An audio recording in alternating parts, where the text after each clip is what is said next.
Philippines, stating that if my country or my countrymen would be exploited, I will be the first to raise my hand. And it happened several times. Let's not sugarcoat things. This, I shared this last night. I didn't know that this would be the most challenging project that I've produced, but it also turned out to be the most heartwarming, fulfilling project, humbling.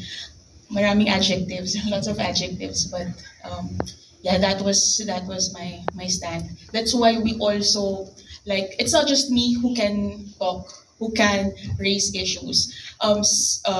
Cast members here or crew can also attest to that it's a dialogue and not just like Morgan said, they come here, I want to do this, please deliver. It's not like that. That's why it's a real a real co-production. It's not just like line services here in the Philippines. Stas. Well, of course, it's very overwhelming.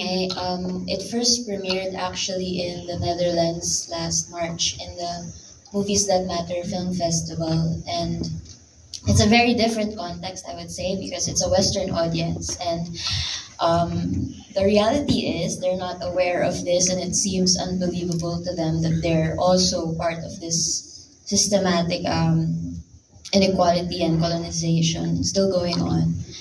And but here, of course, mabigat syempre kasi hindi siya bago sa atin. It's not new, everything that we see in this film.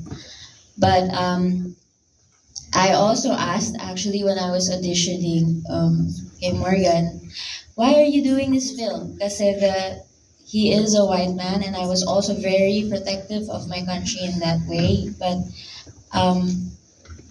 I got to work with one of the most empathetic and caring crew members, our intimacy coordinator, Ms. Maramara. We had a psychologist on set, and there was close collaboration with all of the cast members. We got to say our boundaries the moment we got casted.